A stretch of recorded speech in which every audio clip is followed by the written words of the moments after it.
امریکہ اور ایران جنگ کے سبب آبِ ہرمز کی بندش کی وجہ سے پاکستان کی بندرگاہوں پر مال بردار بحری جہازوں کی آمد میں تیزی سے اضافہ ہوا۔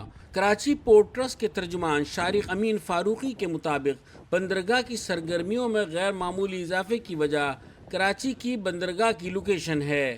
کراچی پورٹ ہمیشہ سے یہ جو ایک ڈکلیئرڈ چیز ہے کہ جو ہے یہ نیچرل پورٹ ہے کراچی پورٹ، اور ہمیشہ سے سیف ہیون کے طور پر ٹریٹ ہوتا آیا ہے۔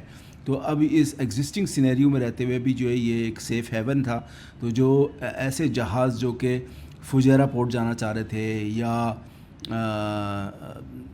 جو ہے کسی اور گلف کنٹری کے اندر جانا چاہ رہے تھے، جو کہ جن کو آبِ ہرمز سے ہو کے گزرنا تھا، جو وہاں نہیں جا پا رہے، وہ سارے ڈائیورٹ ہو کے اب کراچی پورٹ آ رہے ہیں۔ شپنگ کمپنیوں کا کہنا ہے کہ پاکستان کی کوششوں سے امریکہ اور ایران نے 15 دنوں کے لیے عارضی جنگ بندی پر اتفاق تو کیا ہے، مگر خطے کی صورتحال کو دیکھ کر ہی آبِ ہرمز کو استعمال کرنے کا فیصلہ کیا جائے گا۔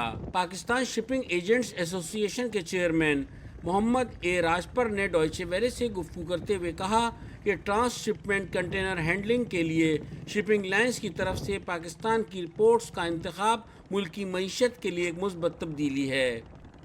پاکستان اس چیز کے اندر اب پہلی دفعہ نمایاں طور پہ سامنے آیا ہے، اور اس کی ثبوت یہ ہے کہ پورے 2025 سال کے اندر جو اس کارگو کی کیٹیگوری ہے، اس کو ٹرانس شپمنٹ کارگو کہا جاتا ہے، وہ صرف ایک مہینے میں اتنا ہی والیوم پاکستانی پورٹس کے اوپر آیا جو پورے 2025 میں نہیں آیا تھا۔ محمد اے راجپر کے بقول ایران اور امریکہ کے درمیان جنگ بندی کے سبب کراچی پورٹ کی اہمیت برقرار رہے گی، یہ اندازہ لگانا فی الحال قبل از وقت ہے۔ تو ہمیں یہ بھی نہیں پتہ کہ کیا یہ جنگ پرماننٹلی بند ہوئی ہے یا ٹیمپریریلی بند ہوئی ہے۔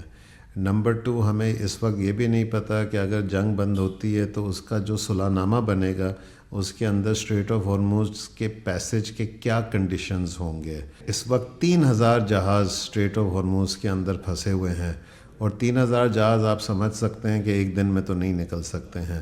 پورٹ حکام کا کہنا ہے کہ خطے میں جنگ اور خطرات کے بعد پاکستان نے حالیہ ہفتوں میں بندرگاہوں کے چارجز کم کر کے بحری جہازوں کی ٹرانس شپمنٹ ٹریفک کو اپنی طرف راغب کرنے کی کوشش کی ہے۔ رفعت سعید، DW اردو، کراچی، پاکستان۔